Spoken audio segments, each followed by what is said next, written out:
It is the necessary time to convene the Senate. Welcome to the podcast where we discuss how to outmaneuver your opponents. I'm Faith, and J-Rod is away today, so I am joined by two of my local friends I play and test Star Wars with. Today we'll be talking about the recent ban of Force Throw, competitive events, and looking into more cards from Secrets of Power. But first, Lucy, can you tell our audience about yourself? My name's Lucy. Some people might have seen me on the SWU competitive hub as Outer Rim Port Dealer. I've been playing Star Wars since kind of the beginning of Twilight of the Republic. One of my friends got me into the game because she said I'd probably really like it, took me to a pre-release, and honestly, SWU has been one of the most fun card games I've played. I kind of swap between the types of deck I play. I played a bunch of hard control in set 3, then I played mid-range in set 4, and now in set 5 I've kind of exclusively played aggro, but my favorite deck so far has probably been Han 1 Green. And our other guest that we're joined with today is Gundy. Yeah, hey, I'm Gundy. I started playing the game when I demoed the game at Gen Con in 2023. I set it aside for a couple of months, came back with the full release, and have been playing ever since. My favorite play styles are tempo and soft control style deck, and my favorite cards, I would say, are No Good To Me Dead and the new Set 5 Vader. I just love ambushing that guy. Well, thank you both for joining us on today. As I mentioned, these are both players that I play with, and they've made me a lot better. And so I think this is going to be some good conversation we're going to have. One of the things we have talked a lot about as we've been playtesting, as we've been growing, is this card. It's a little bit of a niche card that I don't know if you guys have heard of. It's called Force Throw. And we did just get news that card has been banned from the competitive scene. So, Lucy and Gundy, what are your thoughts of this ban? Yeah, I think it needed to I happen. Yeah, I also agree that I think it needed to happen as well. I've kind of noticed that, just playtesting, I've been seeing a much, larger variety of decks now, a lot of different types of decks, specifically the Spark of Rebellion Han Solo has really been, cropping up, and something I actually wanted to play in set 5, but Force Throw with all these Force units was kind of keeping it at bay. So I'm really kind of excited to see the direction the meta heads in now that Force Throw's off the table. Yeah, and I've been of the opinion for a while that Rivals Fall for 1 cost is, totally busted, especially when the cost is playing Kiadi Mundi and drawing 2 cards. So, and if that's, the worst mode that we can get at, then, double force throwing your opponent on, turn 2 or whatever is just insane. So I think that it needed to go. So, we'll talk little bit later about both of your experiences so far playing in competitive events. Did you guys play much Force Throw? I didn't play a ton of force throw until after Worlds, when a couple weeks went by and it was pretty clear that they weren't going to ban it. And then I said, well, if they're not going to, take this thing that's obviously problematic, with how it showed up at Worlds, then I guess I'm going to play it. And so I went from there and started testing a whole bunch of force throw decks and landed on Talzin for a while. I have not played Force Throw once since a week before the Galactic Championship. I just decided to try playing a bunch of decks that I thought wouldn't actually be that affected by Force Throw, and I kind of just settled on aggro decks that can discard low-cost cards and don't really care if they get Force Thrown at all, so So it sounds like for both of you, the timing of Force Throw being banned affected your decision. But how do you feel that they're doing this now? I think it's kind of interesting that they're doing it now. I don't know, we don't have a whole lot of time left with set 5. I guess they really wanted the sector and regionals to have a more diverse meta, would be my guess as to why it was banned now. But I kind of felt like at this point that maybe we honestly could have just wrote out the rest of Legends of the Force with Force Throw and kind of have it be banned around the time the set 6 cards come in. But maybe I was just enjoying the aggro decks I've been playing too much that can go underneath the Force Throw decks. I also think it's kind of odd timing, but I will happily take the month and a half that we get left of set 5 here without force. One thing that Star Wars Unlimited does a little bit differently than other games, thinking of other recent games, is we only get 3 sets a year. So formats are 4 months long on average. So do you find that this ban is going to bring more life into the format, into this particular like set block. From what it sounds like online and in my opinion as well, the ban has been, like, breathing a lot of new life into, a lot of different archetypes. Han1 can come back, love him or hate him. Same with, like, the blue-green decks, like blue-green Soft Control, Kira, Rey, even, like, Obi-Wan. A lot of those decks were really hurt by Force Thrower being around, so it's cool to see those start to pop back up. Yeah, I also kind of agree that it's cool that a lot of those decks are popping up. I hope that one of them isn't like going to secretly become a new meta tyrant that's just way stronger than everything else. And we quickly learn that fourth row is necessary evil. I guess to go back to your previous question, Faith, I don't think it'll probably be bringing any new people into the game. I have kind of heard that like a lot of the people who were waiting for like more of a bigger change to happen, just kind of like Tarkentown and ECL seem to be giving people just as many problems as Force Throw was. But I could be wrong and would be very happy to see larger attendances at upcoming events. I think that's fair that people are always going to have cards that they either want to see banned or unbanned, and you're never going to make everyone happy. So it'll be interesting to see what comes about of this.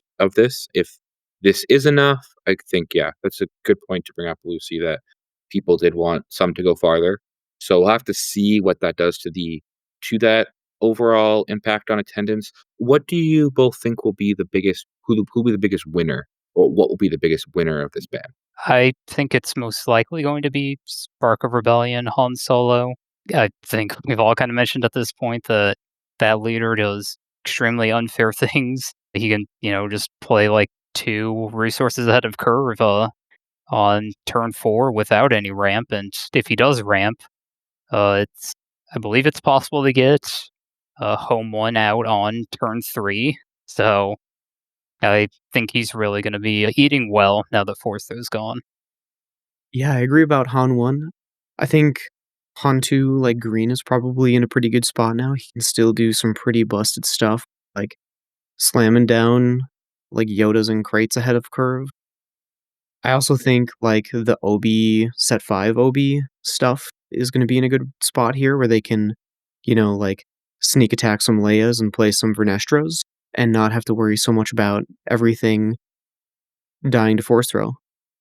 Yeah, both of them seem good answers. I think for me, I do see where Han would really be pinched with forced obeying in, and especially the emphasis on discarding. As discarding gets better and better, the more you do of it, which really made Quinlan a really explosive deck.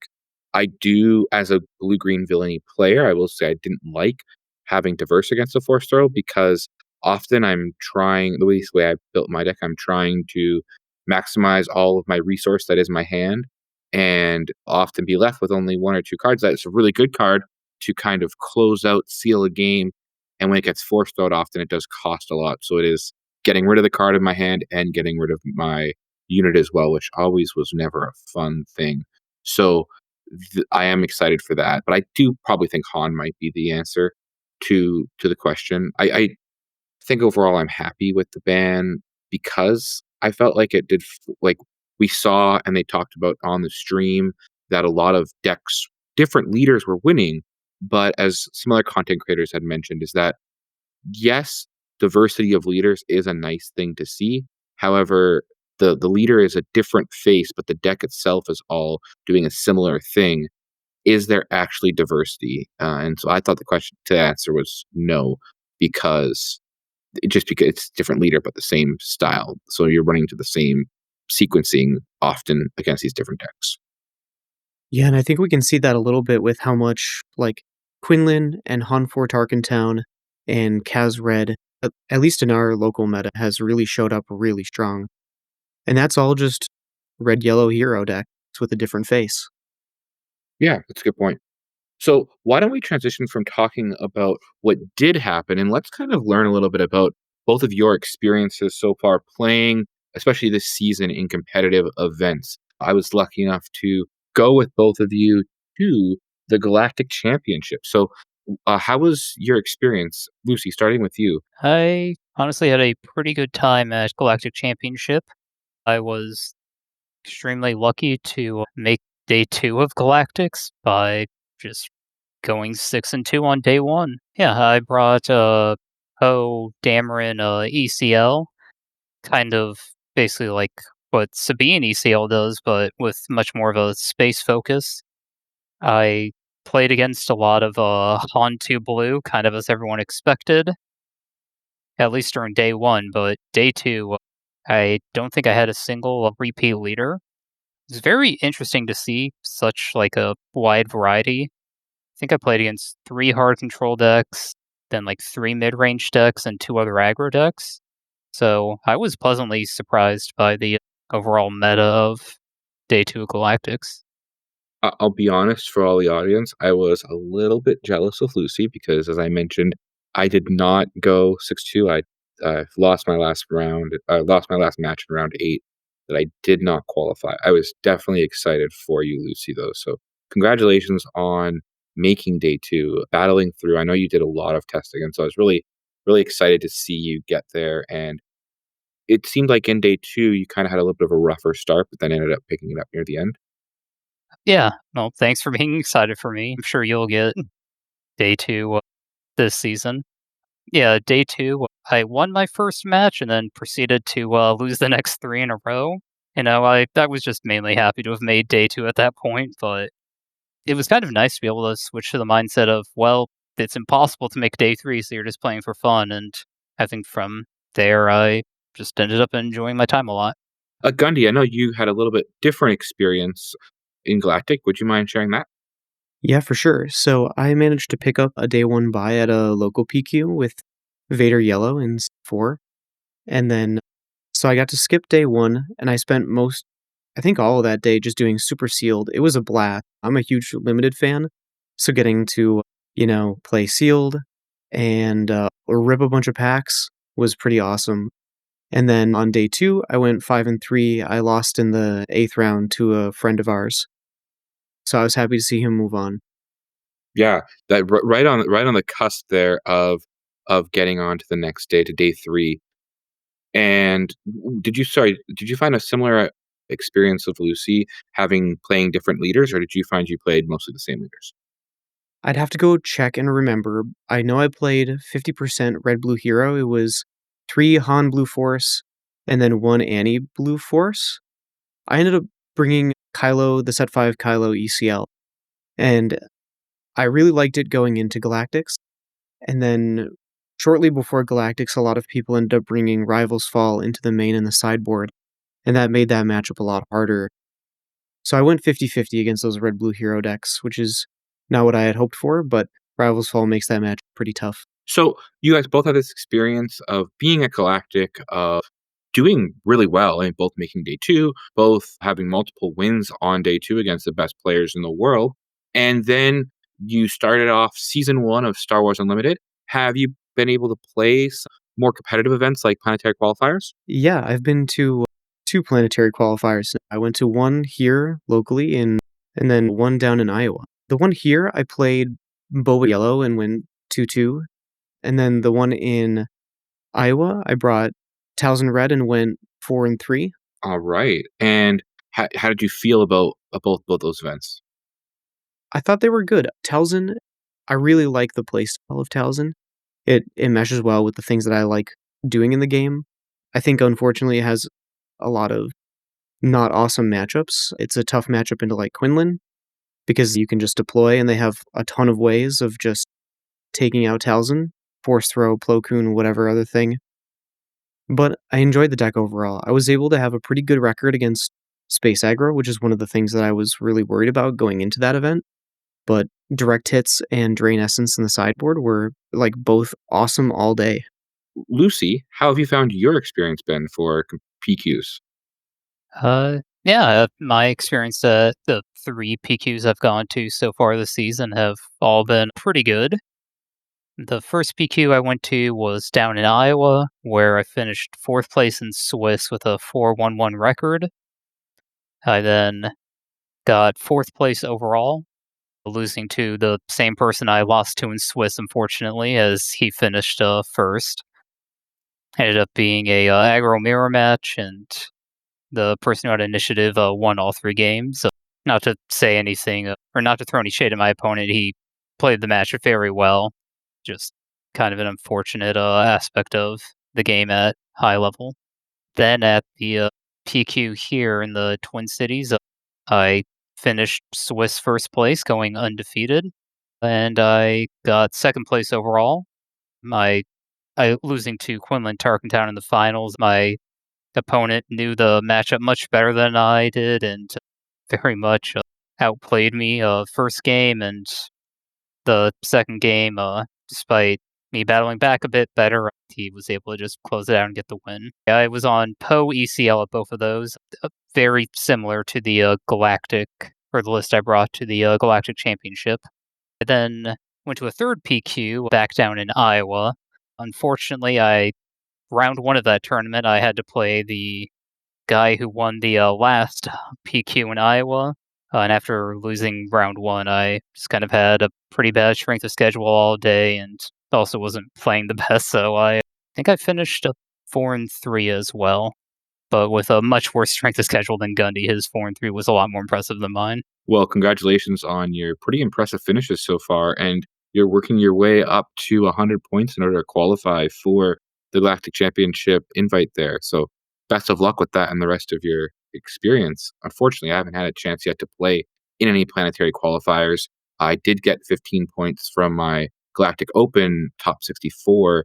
So, what about for you guys? Are you going to be playing competitive events for the rest of this set in this season? I'll end up trying to make the other local PQ here in the Twin Cities, and planning to go to all of the PQs here in Minnesota and in Iowa and potentially Wisconsin, just depending on the times for those, and really hoping we either get a sector or regional for Premier somewhere relatively close to us in the Midwest for set 6. Yeah, as Lucy said, we've got a local PQ coming up here in a couple of weeks. And then I've got my tickets out to the Philly sector. Ooh, that's exciting. So, for those at home that don't know, what is the format of the Philly sector? Day one is going to be sealed, and then day two is going to be draft. Ooh, that's exciting. I think you mentioned that you like limited. Can you share with our audience what about limited do you enjoy? Yeah, I love that it's like a deck building puzzle. It's opening your six packs and seeing, like, what leaders do I have? What bombs do I have? And in this format in particular, like, what force generating two drops do I have? And do I have a leader that, needs the force? Or do I have something like a Snoke where he doesn't really care if you can make the force or not all that much? So I think it's a lot of, I love opening the packs and like sorting the puzzle pieces and figuring out how they all fit together. To Lucy's point about wanting a bigger event that's closer, it is funny being in the Midwest and having one of them on one of the furthest points away, the direct West Coast in Portland, and then the other one being on the other furthest point away, basically on the East Coast, being in Philadelphia. I'm sure we can't complain too much. We were very lucky to have the regional in North America for set three, or yeah, for set four, so we were really lucky for that. So I would agree, though. I do hope we can get a little bit bigger of an event close by because those are always fun to attend. One thing that I know Lucy and I have talked about with Gundy as well is when it's interesting looking at how the points work for qualifying. So for those that don't know, in order to get that invite, you need 100 or to get the invited to the buy for the Galactic Championship to start day one, which would be Saturday. You need to have 100 points, and they have this chart that gives you different points for different finishes for different competitive events. Just briefly, what are your guys' thoughts on how that is all sorted out? Lucy, I know you had mentioned having some points yourself. You had mentioned some of your observations. Yeah, I think it's kind of interesting how they decided to actually do the point breakdowns for awarding points outside of first place. So first place at a PQ just straight up gets 100 points. You are automatically invited to the day 2 of the Galactic Championship. That's going to be held in Las Vegas at the end of this season. And fourth place gets 25 points at a PQ, which also makes sense. Like, if you consistently finish top 4 times in a row, that's also good enough to qualify. However, second place only gets 35 points, which means you need three second place finishes to effectively get the same amount of points as four fourth places or one first place. So can feel a little frustrating to be in a position of finishing fourth and second, and knowing that even if I were to get second at another PQ, I would still be 5 points short for qualifying for day two of Galactics in Vegas next year. But overall, I do kind of like the point system more than just win a PQ. And if someone is already invited that wins a PQ, it just gets passed down to the next person. I think this way it does at least reward people who can make it out to enough events and consistently finish in the top of the bracket. Just because I could imagine that there were probably people who had maybe like 7 or 8 top 8 finishes, but just were not in a position where a day two buy was passed down to them. And this way, at least those people would be able to earn a buy for themselves.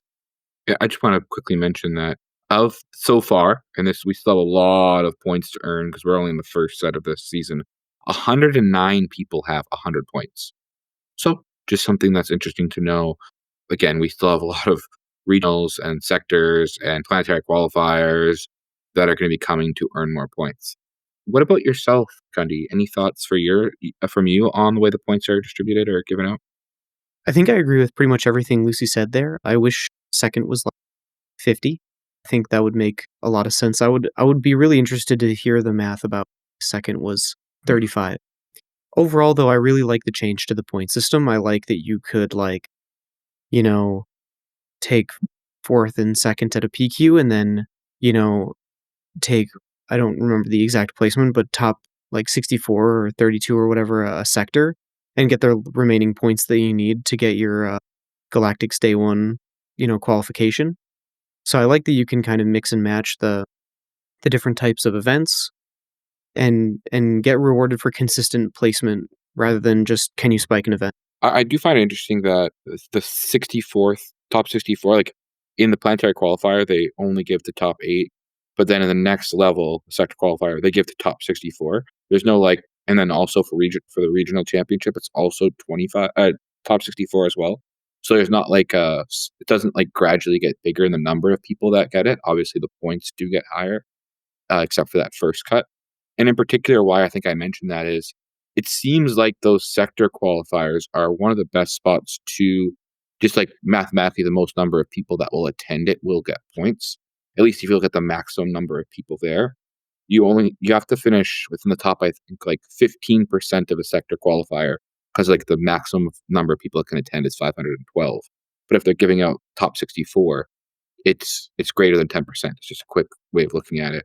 Where a planetary qualifier can have 128 and only the top 8 get that.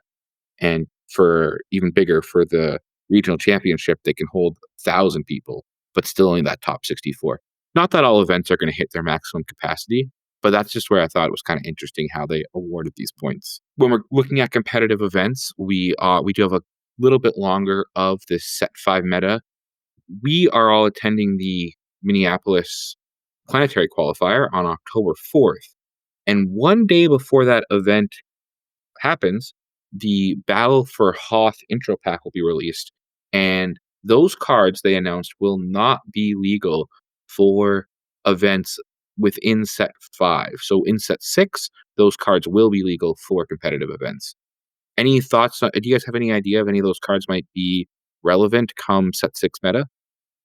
I'm personally a huge Thrawn fan, so I love to see that new Admiral Ozzel that when defeated makes them discard. I think that card's going to be really great in Thrawn in set 6. I believe that there's a Millennium Falcon unit in that set that has the ability to come in ready. I do wonder if that card may possibly see play at some point, but looking through the majority of the cards in that set, they all seem to be at a much lower power level than anything that's available in Premiere, so I would be kind of surprised if any of those cards actually did end up making it into a Premiere deck.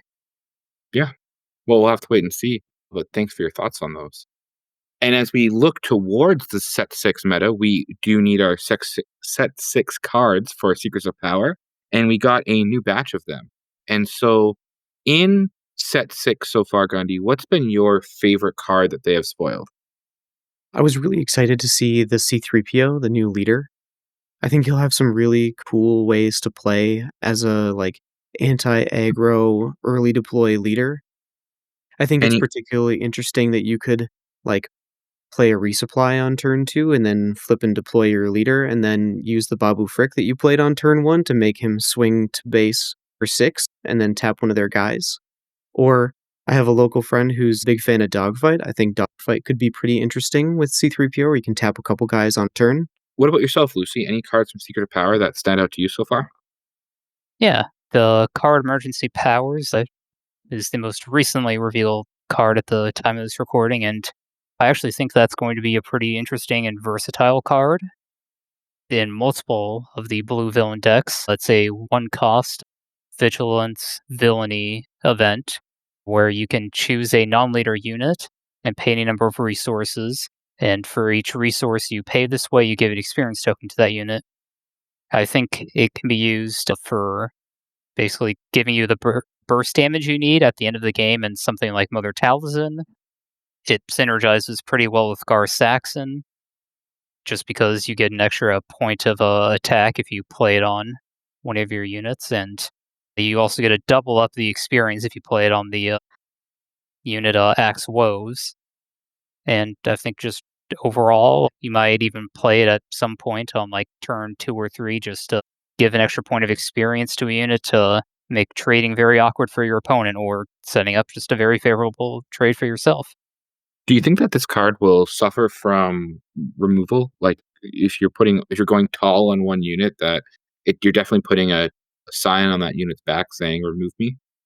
Yeah, like this card is obviously pretty bad in something like Fell the Dragon or I mean any blue removal event, honestly. I think it's gonna honestly shine best when you kind of play it in the late game, which is kind of why I was thinking of something like Talisman, honestly, where you're gonna like force your opponent to play some sort of removal event early in the turn to defeat one of your guys that's potentially threatening to win the game. And then Emergency Powers allows you to then buff up like one of your other units that is still on the board, assuming at that point that they won't have enough resources to then deal with the secondary unit, and it can make up for the fact that your unit got defeated.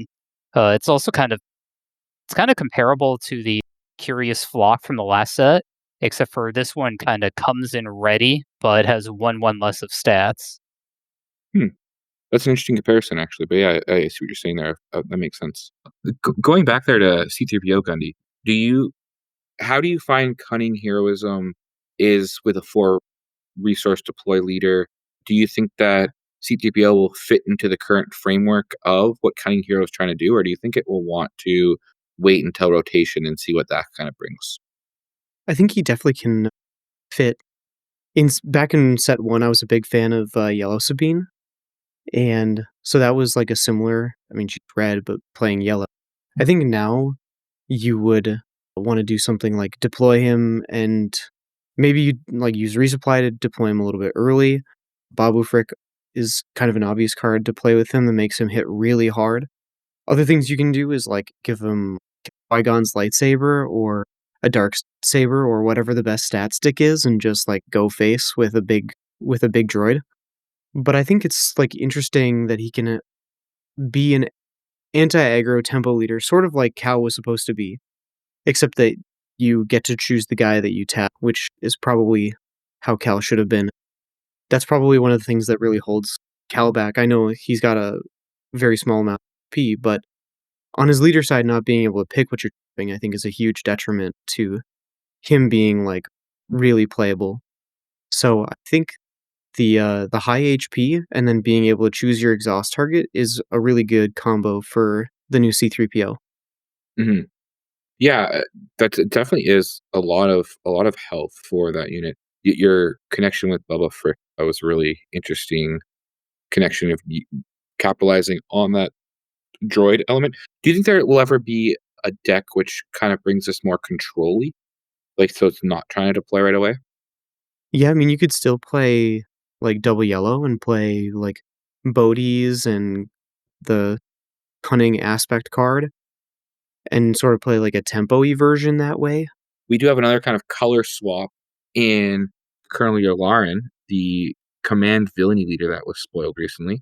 And it was an Imperial official, deploys on 5 or more resources, and has the action to exhaust him and attack with a unit.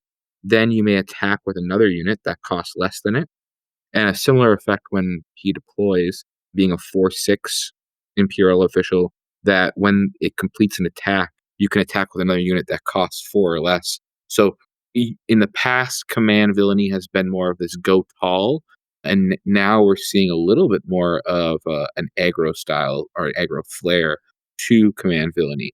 What are your thoughts on them kind of developing the color pies of what these colors can do and how they are built? I think it's really cool to see a villainy leader that can be, like, more aggro-y in the action compression style, likened it to Leia there, where he can just kind of make a couple dudes attack at the same time. I also think they've done a good job making him compelling to play with some of the new cards from the new set.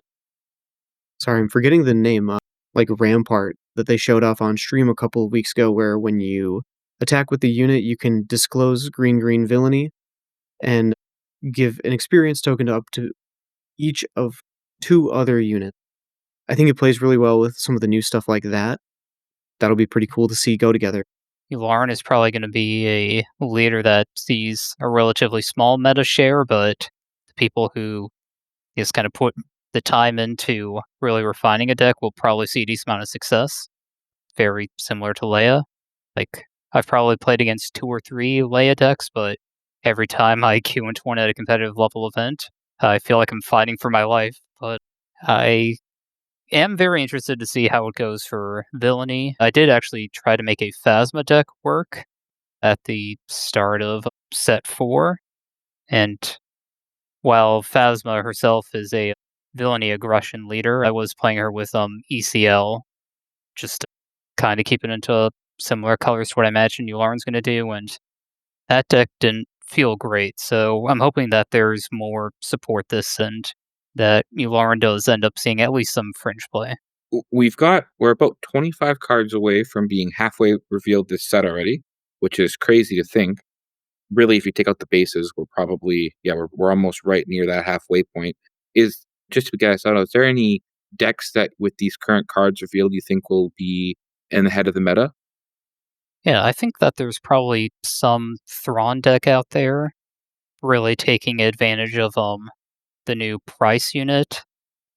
And that is a 4 cost red villainy unit that's 4/4 when defeated.